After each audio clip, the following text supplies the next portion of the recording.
నమస్కారం అండి. మరి వాడు ఎవడో విజయవాడలో వైఎస్ఆర్ కాంగ్రెస్ పార్టీ కార్యకర్త నాయకుడు నాకు తెలియదు కానీ వాడు ప్రెస్ మీట్ పెట్టాడు. ఇంతకుముందు జనసేన పార్టీలో ఉన్నాడు. వాడు అప్పుడు ఏమన్నాడు, పార్టీ మారితే చెయ్యో పేక నరుక్కుంటా అన్నాడు. మరి బాబు నీకు కత్తి దొరికిందా లేదా, లేదంటే మేము సందాలు వేసుకుని కొనియమంటావా అని అడుగుతా ఉన్నాను నేను వాడిని. ప్రెస్ మీట్కి వచ్చి ఏది పద్ధతి మాట్లాడుతూ ఉన్నారు కొంతమంది స్వార్థపరులు, కొంతమంది జగన్మోహన్ రెడ్డి గారు శంశాలు, జగన్మోహన్ రెడ్డి పేటీఎం బ్యాచ్లు. వాడు ఏమంటాడు, పురంధేశ్వరి గారు, పవన్ కళ్యాణ్ గారు పథకాలు ఎట్లాగో నడపడం చేత కాకపోతే 1 గంట 2 గంటలో జగన్మోహన్ రెడ్డి దగ్గర క్లాసులు చెప్పించుకోమన్నట్టుగా మాట్లాడుతున్నాడు. వాడెవడో పేరేదో కూడా నాకు తెలియదు. మరి వాడు నాయకుడు అని చెప్పి ప్రెస్ మీట్ పెడతా ఉన్నాడు. వాడికి నేను ఒకటే సవాల్ చేస్తున్నాను, ఒరే బాబు మీ నాయకుడు నిజంగా అంత దమ్ముగల సత్తా ఉన్న వ్యక్తి అవుతే ప్రజలు ఎందుకు 11 సీట్లు ఇస్తారు?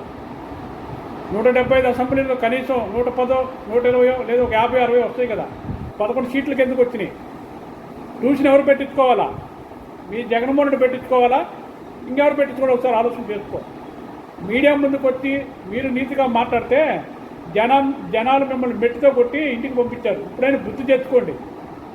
ఏందా 1 అవర్ 2 అవర్ క్లాసులు పెట్టించుకోవాలా? పవన్ కళ్యాణ్ కానీ, పురంధేశ్వరి కానీ ఎవరన్నా రాష్ట్రాన్ని పథకాలు ఎట్లా చేయాలనేది. మీరు మాత్రం రాష్ట్రాన్ని దోపిడీ చేసుకోవచ్చు. రాష్ట్రాన్ని సర్వనాశనం చేశాడు జగన్మోహన్ రెడ్డి. మీలాంటి చెంచాలు పక్కన పెట్టి ఆయన సర్వనాశనం చేసి పెట్టారు.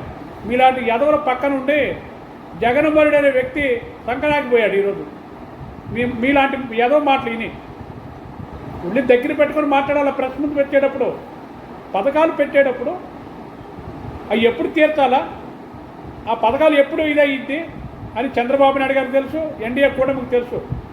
ఆ పథకాలు ఎప్పుడు రిలీజ్ చేయాలో. ప్రభుత్వం వచ్చి 3 నెలలు 2 నెలలు కాలేదు, అప్పుడే పార్టీలో దుమ్మెత్తుతూ ఉన్నారు మీరు. మీ వైఎస్ఆర్ కాంగ్రెస్ పార్టీ వాళ్ళు ఏమంటున్నా, క్లాసులు పెట్టించుకోవాలా?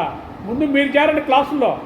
రాష్ట్రాన్ని ఏ రకంగా ముందుకు తీసుకెళ్లాలా, ప్రజలకు ఏ రకంగా మంచి చేయాలా, ప్రజలకు ఎంత బాగా చూసుకోవాలా అని మీరు క్లాసులు పెట్టుకోండి. కానీ మీరు మాత్రం క్లాసులు నేర్చుకున్నారు. ఏ తెలుసా? దోపిళ్ళు, దొంగతనాలు, మానభంగాలు, కబ్జాలు, మర్డర్లు, భూ కబ్జాలు.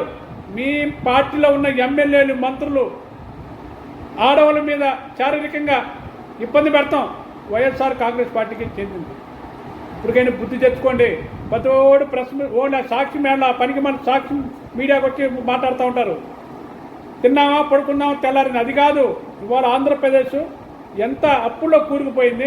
వైఎస్ఆర్ కాంగ్రెస్ పార్టీలో మనం పనిచేసాం, రాష్ట్రాన్ని సంకనాకిచ్చాం. ఇప్పుడు తెలుగుదేశం పార్టీకి ప్రజలు పట్టం కట్టారు.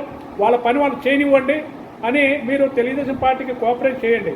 అంతేగాని దిక్కుమాలి మీడియా ముందు వచ్చి మీరు పేర్ల పెడితే ప్రజలు నేల కట్ చేస్తారు. వాడు ఎవడో మహేషో బోయేషో క్లాసులు పెట్టించుకోవాలంట. పురంధేశ్వరి గారు, పవన్ కళ్యాణ్ గారు పథకాలు ఎట్లా చేయాలి ఎన్డీఏ కూటమని. మరి బాబు నీకు కత్తి దొరికిందా లేదా చెప్పు ముందు నాకు, లేదా నేనే కొనిస్తా నీకు నరుకుందా. నువ్వు బుద్ధి ఉండాలి. కొద్దిగైనా మడి జ్ఞానం ఎత్తినప్పుడు, ప్రెస్ ముందుకు వచ్చినప్పుడు ఏం మాట్లాడుతున్నాడు బుద్ధి జ్ఞానం ఉండాలా. సిగ్గు లేకపోతే సరే ప్రెస్ మీట్ పెడతానికి తెలుగుదేశం పార్టీ కానీ ఎన్డీఏ కూటమిని కానీ అంటే మాత్రం మర్యాద ఉండదు మీకు.